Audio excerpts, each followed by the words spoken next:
Noong makaalis sina Father Jacinto at Tasio, ay nagsiakyat na ang lahat sa ikalawang palapag ng mansyon. Naabutan nilang naroon abala na sa pagluluto sina Aling Maming at Maris. Sabi ni Magnus, "Mabuti at naisipan niyong magluto ng makakain. Gutom talaga kami eh."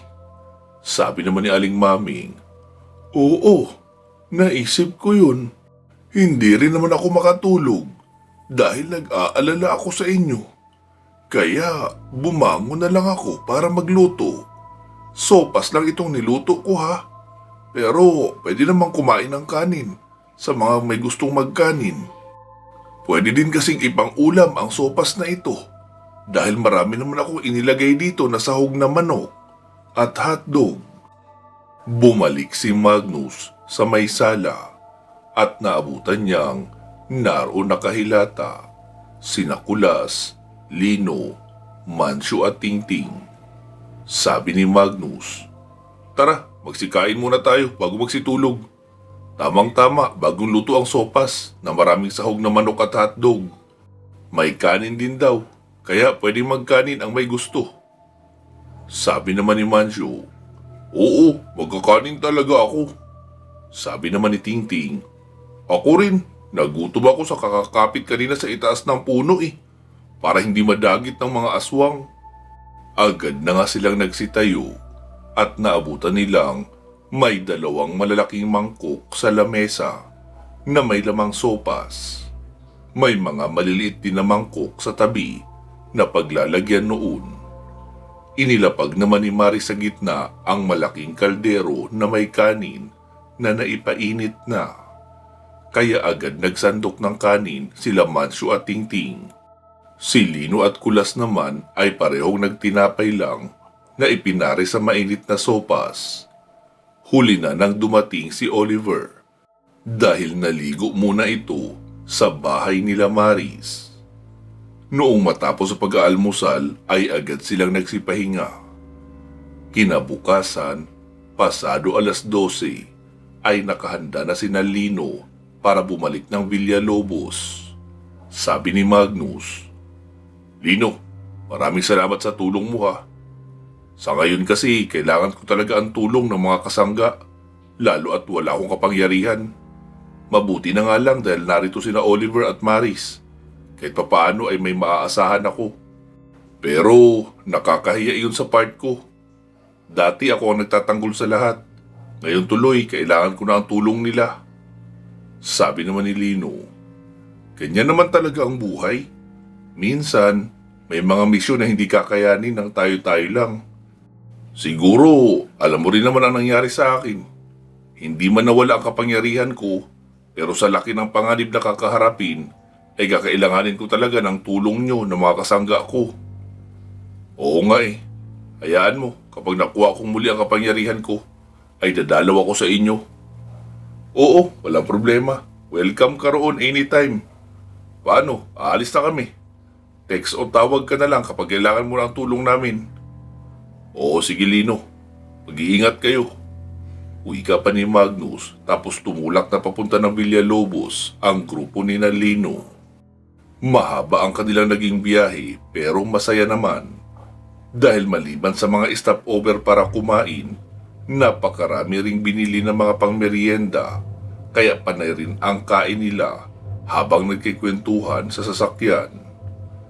Pagkarating nila ng Villalobos ay dumiretso na sila sa presinto upang magpaalam na rin kina Chief Aguila na uuwi na. Pagkarating nila sa opisina ng Chief ay naroon din sina Tasio at mga Adimir. "Chief Albert, paano po? Uuwi na kami. Mukhang case closed na ang kaso tungkol sa mga nawawalang kabataan." "Oo nga Lino, kaya maraming salamat sa inyo. Uuwi na po kami ngayon na rin. Matagal na rin kaming narito." "Oo Lino, maraming salamat sa inyong apat. Sana ay pwede ko pa rin kayong maimbitahan rito sa mga susunod na pagkakataon kapag may kakaibang kaso kami na hindi malutas at hindi available si Magnus." "Sige po, walang problema. Basta available kami, ay pupunta kami agad rito." Sige Lino, Kulas, Tingting at Mansyo. Maraming salamat sa inyo. Tumango lang ang apat tapos lumabas na sila ng opisina. Hinatid naman sila ni Natasio at Mang Adimir sa labas ng presinto, pero hinayaan na silang magpunta sa unahan nang sila lang, dahil doon gagawa ng portal si Lino papabalik ng San Juan. Samantala, atin ang balikan ang sitwasyon kina Magnus. Noong makaalis na ang grupo ni Lino ay sabi ni Magnus, "Patutulog muna ako. Maris, puntahan natin mamayang hapon yung pinagawa natin replika." Sabi naman ni Maris, "Okay, sige." Agad nang umakyat sa kwarto niya si Magnus at nagpahinga. Pasado 3:00 noong siya ay magising. Pagkababa niya ay naroon na si Mang Ambo sa sala ng bahay. "Mags, magmerienda ka na. May dala akong kakanin galing kay Isay." "Sige po, pero baka mamaya na lang. Aalis kami nila Maris eh.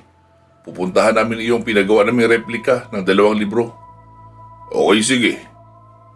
Pagkasilip ni Magdo sa ibaba, ay nakita niyang naroon na sila Maris at Oliver naghihintay sa kanya. Kaya dali-dali na siyang bumaba. Pagkarating sa baba ay sabi niya, "Pasensya na kayo, napahaba yata ang tulog ko." Sabi naman ni Maris, "Ayos lang yun. Obvious naman na hindi pa yun tapos. Kailangan lang natin puntahan para malaman kung wala bang naging problema sa kanilang paggawa ng replika." "Okay, sige, tara na." Wika pa ni Magnus at agad nang sumakay sa sasakyan. Sina Maris at Oliver naman ang nagbukas sa magkabilang bahagi ng gate para mailabas ang sasakyan. Noong maisara na iyon ay sumakay na rin sa sasakyan ang dalawa. Pagkarating nila sa printing shop ay si Maris na ang lumapit doon sa bahay at kumatok. "Kumusta Angie? Nasimulan niyo na?" Tanong ni Maris noong makita niyang naroon abalang nagtatabas ng leather ang dalaga. "Uy, ikaw pala Ate Maris." "Opo, nasimulan na. Kaso medyo mabagal dahil sinisigurado naming makopya ang eksaktong itsura ng aklat na ito. Pasensya na po ha kung nababagalan kayo." "Ano ka ba? Huwag kang humingi ng pasensya. Hindi naman kami naparito para madaliin kayo. Gusto lang namin kumustahin kung wala ba kayo naging problema sa pagkopya o sa mga machines na gagamitin nyo." "Wala naman po Ate Maris. Ang pagkuha ng eksaktong detalye lang talaga ang nagpapatagal rito. Kasi kung kukopyahin lang ng normal, ay baka kakayanin na namin ito sa loob lang ng 5 araw.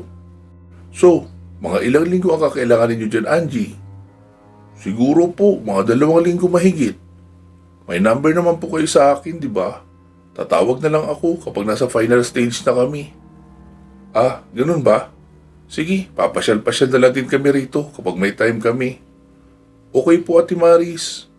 Sagot pa ng dalaga at ipinagpatuloy na ang ginagawa. Pagkabalik ni Maris sa sasakyan ay sabi ni Magnus, "Oh, anong sabi?" "Ayos naman, nasimulan na nila. Iyon nga lang medyo mabagal dahil kailangan nga raw nilang kopyahin ang detalye ng orihinal na aklat." "So, gaano pa raw katagal?" 2 weeks pa raw mahigit eh." "Matagal pa pala. Ibig sabihin, ganun tayo katagal maghihintay." "Oo nga eh. Hayaan mo na para makapagpahinga rin tayo ng mahaba-haba kaunti. Kapag nasimula na ang paglalakbay, hindi na naman tayo makakatikim ng maayos na tulog." Pinihit na ni Magnus ang susi at nag-start na ng makina ng sasakyan.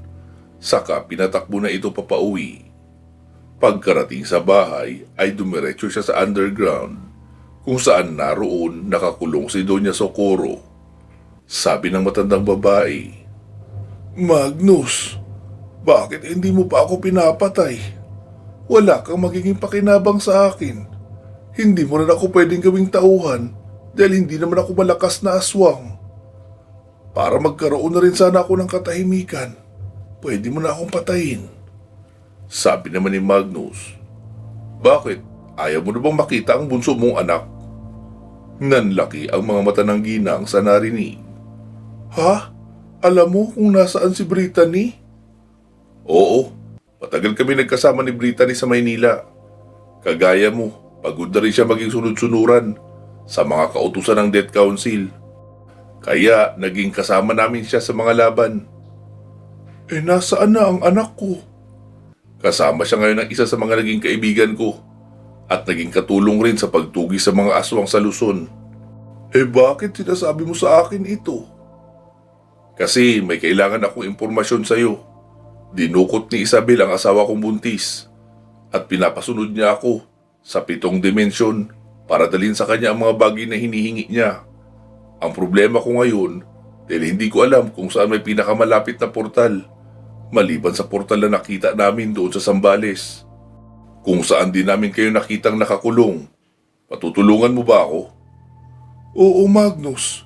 Pero sa isang kondisyon, iharap niyo sa akin ng buhay si Brittany at sasabihin ko lahat ng impormasyong gusto niyong malaman. Oo, sige, you have a deal. Sagot pa ni Magnus tapos iniwan ang matanda. Umakyat siya sa ikalawang palapag ng mansyon at nagtimpla ng kape, saka umupo sa may terrace ng bahay. Kinuha niya ang kanyang cellphone at tinawagan si Tasyo. Hello Tasyo, nakausap ko na si Doña Socorro. Hindi naman siya mahirap kausap. Tama ka, handa siyang sabihin lahat ng nalalaman. Basta't maiharap natin sa kanya ang anak niya si Brittany. Sige Bugs, balitaan kita mamayang gabi. Sinusubukan kong tawagan si Carlo Kaso hindi ko naman makontak. Hindi ko alam kung ang signal ko ang problema dahil nasa daan ako. Susubukan ko ulit mamaya pagkarating ko sa Villalobos. Okay, sige. Sagot pa ni Magnus at pinatay na ang tawag. Dahil sa mag-isa lang naman siya sa bahay, kaya umakyat na muna siya sa kwarto at doon nagmuni-muni. Hindi niya namalayang nakatulog na naman siya kahit natulog naman siya noong hapon. Nagising na lang siya noong marinig niyang may kumakatok sa pintuan. Mags, hindi ka ba kakain? 9:00 na Para sana sabay na tayo. Sabi niya naman. Sige po mga ambo, bababa na ako. Wika ni Magnus at dali-dali nang lumabas ng silid. Noong naroon na siya sa pagkainan, ay tila namamaga pa ang kanyang mata sa lalim ng kanyang naging pagtulog. Mga ambo, kumusta ang asyenda? Ayos naman, Mags.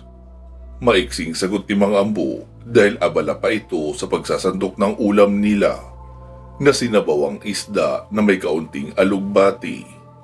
Noong matapos makakain ay tumambay muli si Magnus sa terrace nang maramdaman niyang nagring ang cellphone niya sa bulsa. Agad niya iyong kinuha at sinagot. Hello Tasyo, anong balita? Wala, Mags Hindi ko talaga makontak. Ano kaya kung puntahan na lang natin? Total, susunduin din naman natin sila, di ba? Sabagay, tama ka. Tsaka 2 linggo pa bago matapos iyong pinapagawa naming replika ng mga libro. Kaya wala akong gagawin rito ng 2 linggo. Sakto yun para bumiyahe patungo ng Samar.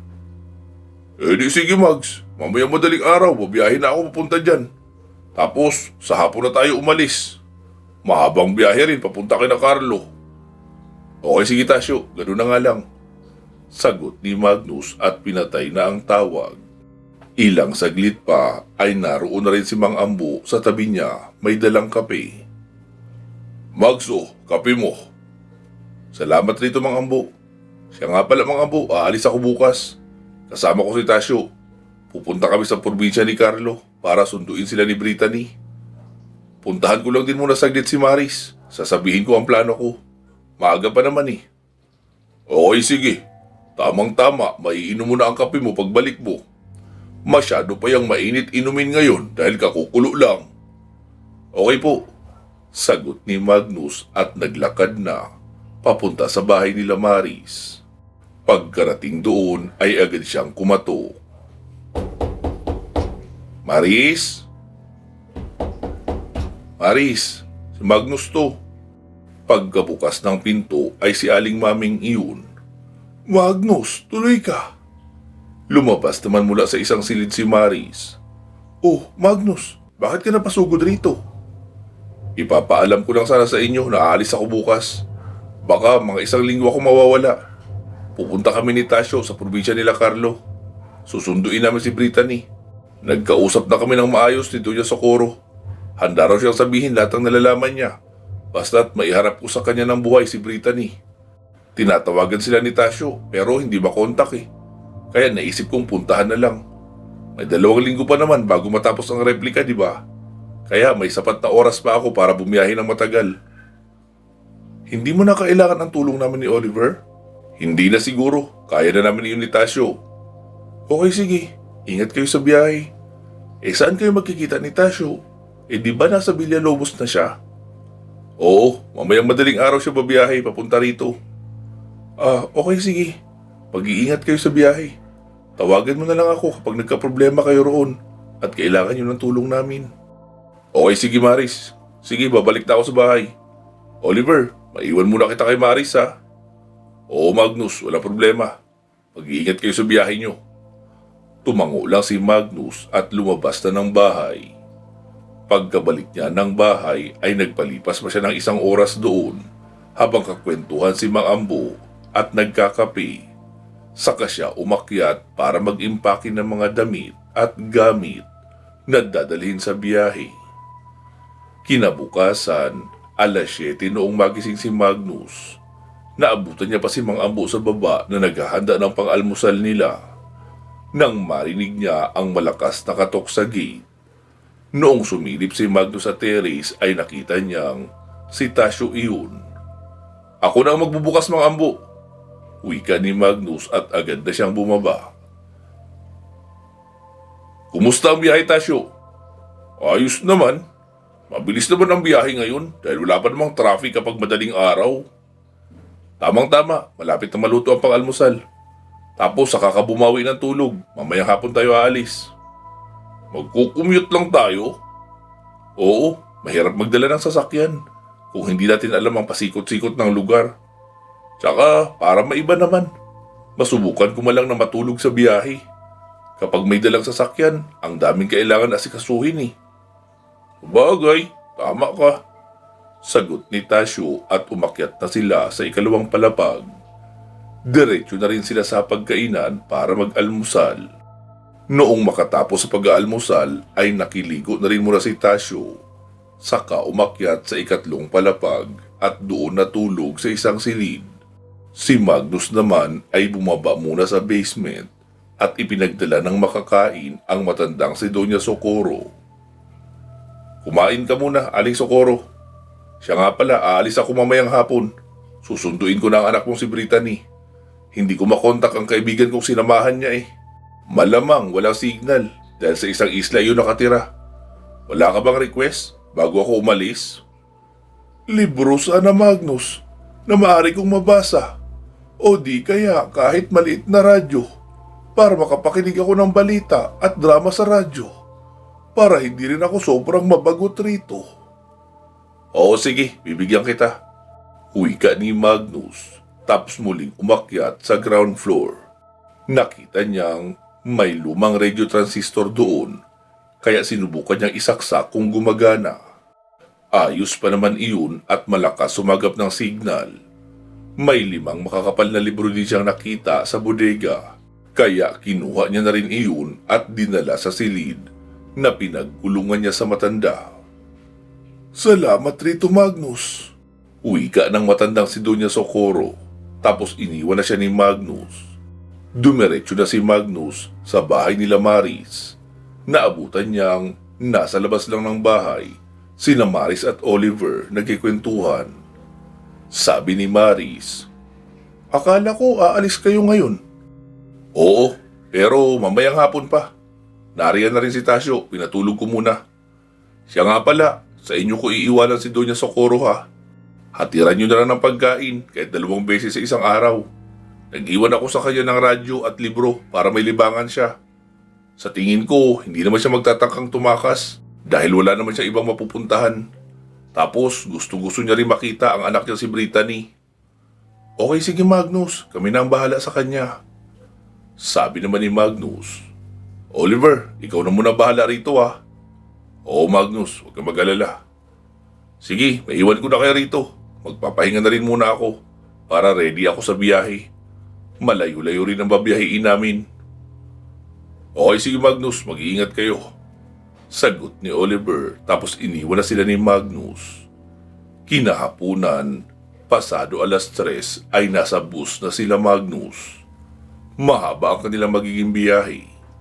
Sabi ni Tasyo, Mags, kumpleto ko ba ng dalang armas? Gloves lang at crossbow. Para kahit may checkpoint ay mailulusot ko pa rin.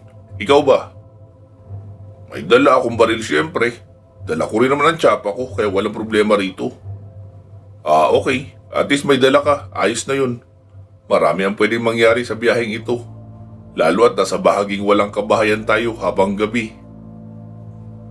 Dahil may sapat naman na tulog, kaya nakatanaw lang sa labas ng bintana ang dalawa habang bumabiyahe ang bus. Hindi rin nila namalayan na nakaidlip pala sila pareho hanggang sa maramdaman nilang huminto ang bus tapos sumigaw ang konduktor. Oh, stop over muna tayo para sa hapunan. 15 minutes ha? Huwag masyadong magtatagal. Iiwanan namin kayo kapag hindi kayo nakabalik sa oras ng pag-alis. Sabi naman ni Magnus. Tara Tasyo, kumain tayo na mabilisan. Sabi naman ni Tasyo. Mag-cup noodles na lang tayo. Tapos siopaw para dito na natin kainin sa bus. Baka umalis agad tapos hindi pa tayo tapos. Okay sige, pero tara mag-CR muna tayo. Sagot ni Magnus at nag-CR nga muna sila. Matapos mag-CR ay nagpunta na sila sa magkakahilirang mga pwesto. Sabi ni Tasyo, Mags, samahan mo na rin ng barbecue. Masarap ang bango Oo sige. Sagot ni Magnus at agad nang binayaran ang kanilang mga order. Habang nakatayo pa sila roon ay napansin ni Magnus ang isang magandang dalaga sa katabing stall. Sabi ni Magnus kay Tasyo, Tasyo, pwede Sabi naman ni Tasyo, nasa bus din natin yan Naroon siya sa katapat ng likuran natin. Talaga ba? Bakit mo napansin? Tisay kasi. Tapos parang kahawig siya ni Althea. Namiss ko tuloy ang misis ko.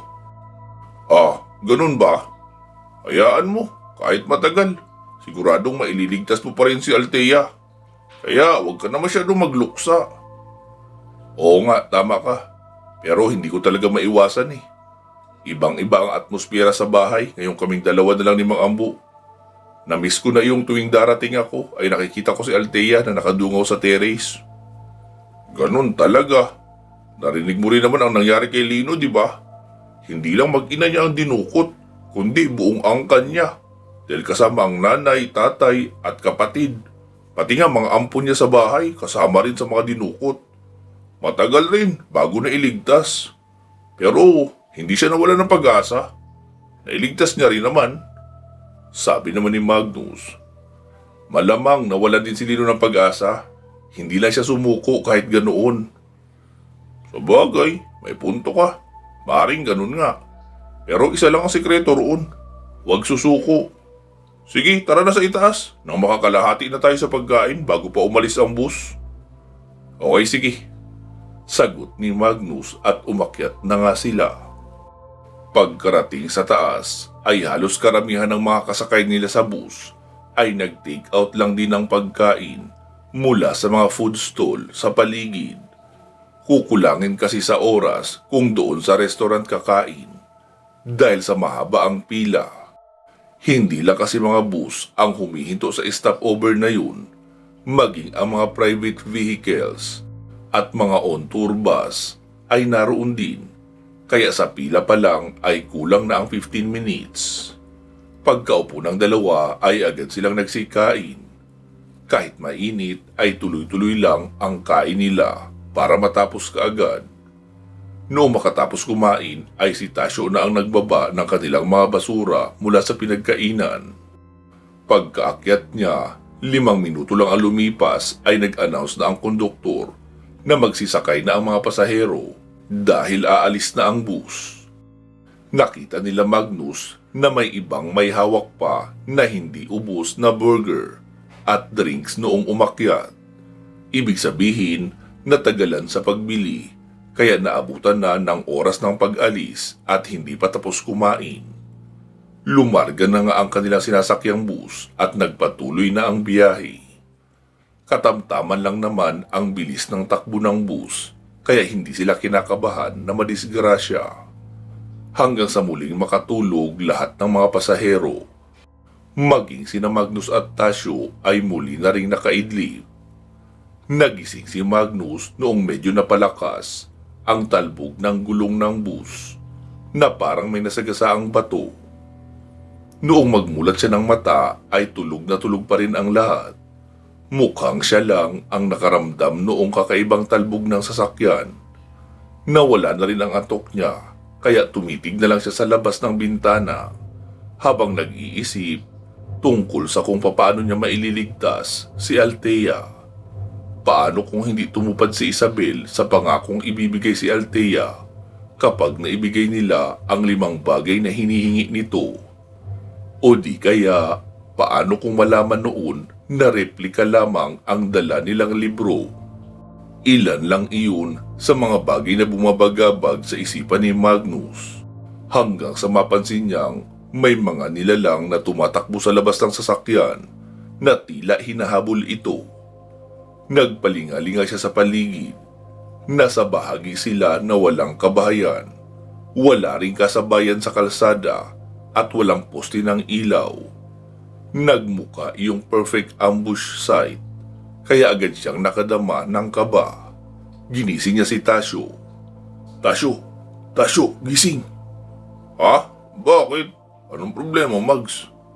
Inaambush ng mga aso ang bus natin. Marami silang nakasunod. Agad namang hinaplos ni Tasyo ang kanyang mata at pilit inaaninag ang labas. Naku, problema ito. Ang dami nila. Anong gagawin natin? Sabi naman ni Magnus. Pumunta ka sa tabi ng driver. Sabihin mong pulis ka. Ipakita mo nila ang tsapa mo para paniwalaan ka. Sabihin mong may mga aswang na nakasunod. Maaring ito yung mga napapabalitang rebelding mga aswang. Ginagamit nila ang kanilang kakayahan bilang mga aswang para makakuha ng mga taong kanilang bibiktimahin. Ako naman, doon ako pupwesto sa pinakadulo. Kapag napahinto nila ang bus at nagsimulang magsipasok, ay lalabas ako doon sa likuran. Doon ako magsisimulang aatake. Sigurado ka ba dyan, Magnus? Oo naman, sigurado ako. Lumabas ka na rin agad kapag nakita mong gipit na ako sa labas. Okay, sige. Agad nang tumayo si Tasyo at lumapit sa driver at konduktor. Kinuha niya ang kanyang tsapa. Sabi niya, Boss, pulis ako. Sabi naman ng driver, Salamat sa Diyos at may sakay pala kaming pulis. Sir, naramdaman mo rin ba yung nakasunod? Oo. Sabi naman ng konduktor, Ano ang mga iyon? Sila yung mga rebelding aswang na dahilan ng pagkawala ng maraming mga pasaherong dumaraan rito. Kapag may inataka silang bus o kahit private na sasakyan, ay talagang hindi na nakikita pang muli ang mga sakay. Nagbibiro ka ba, sir? Hindi naman totoo ang mga aswang. Bulalas pa ng konduktor. Sabi naman ng matandang driver, Manahimik ka nga dyan, Tony. Kaya mo bang ipaliwanag kung anong klaseng tao ang kayang humabol sa ganitong takbo ng bus? Nasa 20 minutos na silang nakabuntot, hindi pa rin nawawala, andyan pa rin sila sa paligid natin. Bakit hindi pa rin sila umaatake? Huwag niyo sabihin, gusto lang nilang magpagod para magpapansin. Sabi naman ni Tasyo, Hindi ganon, may nakaset up silang patibong sa dulo, doon sila sasalakay. Pinapasakay lang nila kayo sa pag-aakalang matatakasan niyo sila sa pamamagitan ng magpapatakbo ng bus ng mabilis. Natahimik ang konduktor at pinagpawisan ng malagkit kahit pa nasa loob naman sila ng malamig na air-conditioned bus. Muling nagsalita ang driver. Anong gagawin namin, boss? Di, ituloy nyo lang ang biyahe. Kapag may harang sa dulo, kayong dalawa ang mag-aalis ha. Kami ng kasama ko ang lalaban sa mga aswang na yan. Okay, boss. Sagot pa ng matandang driver kahit pa halata ang panginginig sa boses. Makalipas ang 5 minuto matapos nilang mag-usap, ay biglang may mga nilalang ang bumangga sa magkabilang gilid ng bus. Ilan sa mga bintana ay nabasag, kaya nagkaingay ang mga nagulat na mga pasahero. "Anong gagawin natin, boss?" tanong ng driver. "Ituloy mo lang ang takbo. Huwag mo masyadong bilisan. Madidisgrasya tayo kapag nataranta ka. Yun ang gustong mangyari ng mga aswang na iyan, ang madisgrasya tayo. Para wala na talaga tayong takas kapag nakompromiso na ang bus na ito. Ikaw naman, konduktor, doon ka sa may bandang gitna. Payukuin mo ang mga pasahero, tapos tadyakan mo ang mga papasok na aswang. Galingan mo lang kumapit ha, dahil baka ikaw naman ang mahila papalabas." Sumunod naman ang konduktor sa sinabi ni Tasyo. Ilang saglit pa ay dinig na ang mga nababasag na salamin at ang tilian ng mga pasaherong hinahablot. Nagtataka naman ang konduktor dahil kahit nakakalimang sipa na siya, ay tila walang epekto sa mga aswang na ipinapasok ang ulo sa bintana. Samantalang iyong lalaking nakikita niya sa unahan na nakasuot ng gloves na mukhang manipis lang din naman. Kapag iyon ang sumuntok sa mukha ng pumapasok na aswang ay talagang nayuyupi ang mukha at tumatalsik na papalabas kahit isang suntok lang. Sabi niya sa lalaking iyon, "Boss, sino ka? Ba't ang lakas mo sumuntok?" "Ako si Magnus, kasama noong pulis na kausap niyo sa harapan." "Ah, okay. Lahat ba ng pulis ganyan sumuntok katulad mo?" Sabi naman ni Magnus, "Mamaya na tayo magkwentuhan, pare. Ipagpatuloy mo ang pagtadyak para walang pasaherong mahila papalabas." "Okay, sige, pasensya na," sagot ng konduktor at ipinagpatuloy na ang pagtadyak sa mga pumapasok na aswang sa bintana. Hanggang sasabihin ni Tasyo, "Corner na tayo. Tama nga ako. Nilagyan nila ng harang na malaking kahoy ang kalsada. Kayo mga lalaki, yung malalakas, magtulong-tulong kayo na hawiin ang kahoy na nakaharang sa daan. Kung hindi tayo makakalis dito, pare-pareho tayo mamamatay. Mga rebelding aswang ang nasa labas na gustong kumuha sa ating lahat na narito para gawin nilang pagkain.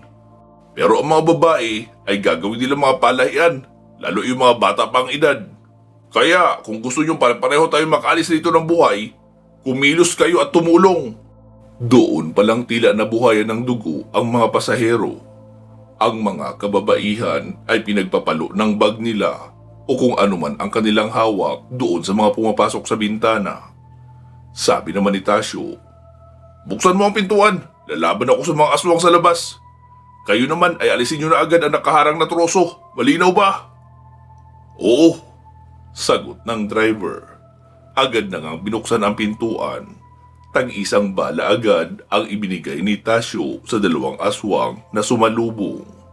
Mga naibabad sa blue sodium solution ang mga bala na dala niya. Nakahingi rin kasi siya noon kay Father Jacinto, kaya lahat ng bala niya pati punyal na dala ay naibabad niya sa nasabing kemikal. Tinadyakan niya papalayo ang dalawang aswang na tinamaan sa noo. Nakuha naman ang atensyon ng iba dahil sa putok ng baril at nalipat ang atensyon nila sa may harapang bahagi ng bus. Kaya nagkaroon si Magnus ng pagkakataon na makababa na dumaan sa may dulong bintana. Pagkalabas niya lang ng bintana ay agad siyang pumana ng mga aswang na nasa itaas ng bus na balak talunan si Tasyo. Laglag agad ang mga iyon, kaya napatingin naman ang ibang aswang kung sino ang pumana roon. Nang makita si Magnus ay si Magnus na rin ang inatake ng iba. Muling isinabit ni Magnus ang crossbow sa kanyang likuran at humandang lumaban ng mano-mano. Pagkalapit ng mga aswang ay mas lalo pang binilisan ni Magnus ang kanyang kilos. Karamihan ay sidestep ang teknik niya para makabira siya ng malakas na suntok sa bodega nang hindi nasasalag. Madalas rin ay paralyzed na ang tinatamaan ng suntok dahil sa mga nababaling buto sa ribs, kaya gumagapang na lang ang mga iyon. At ang mga natitiempohan niya naman sa mukha ay namamatay na kaagad dahil sa pagkadurog ng utak. Hanggang sa may marinig siyang hiyaw ng babae na humihingi ng tulong, pero papalayo na ang tunog noon. Kaya agad siyang lumipat sa kabilang bahagi ng bus at doon niya nakitang pasan ng isang aswang ang babaeng nakajakit ng pula. Iyon yung dalagang pinag-usapan nila ni Tasyo na kamukha ni Althea. Hinabol niya iyon pero dalawang aswang ang humarang. Pinana niya kaagad ang isa at tinamaan naman sa mata na tumagos pa sa ulo ang palaso. Iyong isa naman ay sumalubong na rin kaya agad niyang nabigyan ng isang malakas na suntok sa katawan at dinagdagan niya pa ng isa sa mukha kaya binawian na rin iyon ng buhay. Hindi niya na nakikita ang aswang at dalagang bitbit noon kaya sinundan niya na lang ang direksyon ng naririnig niyang sigaw. Pagkarating sa unahan ay laking gulat niya noong hawak-hawak ng isang aswang ang babae sa leeg. Tapos may 9 na aswang pa ang nasa harapan. "Ano? Matapang ka? Halika, tignan natin ang tapang mo. Ang lakas ng loob mong sumunod rito ah. Kakayanin mo kaya kaming 10?" Sabi naman ni Magnus. Wala naman sigurong masama kung susubukan, di ba? Sabay hagis niya noong kanina niya pahawak na compressed solar radiation. Sabay sabing, "Miss, pumikit ka!" Pagkahagis lang noon ay agad kumalat ang liwanag. Agad namang inadjust ni Magnus ang suot niyang salamin kaya nagkaroon iyon ng anti-radiation capability. Kaya hindi na siya apektado noong sobra-sobrang liwanag na kumakalat sa gitna. Nilapitan niya kaagad ang aswang na may hawak sa dalaga. Pagkalapit ay agad niya iyong sinaksak sa gilid ng leeg. "Miss, ipikit mo pa rin ang mga mata mo." Wika niya sabay inakay ang dalaga papalayo at iniupo sa may gilid ng puno. Muli siyang bumalik at mabilis ang sumaksak ng 6 na aswang sa ilalim ng baba paitaas sa utak, kaya hindi na nakapalag pa ang mga iyon. May 3 pang naiwan na panay ang wasiwas ng kamay kahit malalim na ang lapnos sa balat at katawan dahil sa solar radiation. Pinagtatadyakan na lang iyon ni Magnus at sinaksak ang gilid ng leeg. Noong nasa lupa na ang 10 ay sa kanya binalikan ang dalaga. "Ligtas ka na, miss." Nanginginig pa rin ang dalaga na kumapit sa braso ni Magnus, kaya inakay na iyon ni Magnus papabalik sa bus. Pagkarating roon ay naabutan niyang tapos na rin sa pakikipaglaban si Tasyo at pinagsasaksak na lang sa ulo ang mga hindi gaanong napuruhan ng mga aswang. Ang mga tao naman ay naroon hinihila papunta sa gilid ang troso na nakaharang sa gitna ng kalsada. Noong maialis na ang harang ay sabi ng driver kay Tasyo, "Sir, anong gagawin natin?" Sabi naman ni Tasyo, "Dalhin na muna natin sa pinakamalapit na presinto. Kayo na ang mag-report. Sabihin nyo na lang na ambush ang nangyari. Ako na rin ang magsasabing mga rebelde ang mga iyon. Wala na magbabanggit na aswang ang nakita nyo.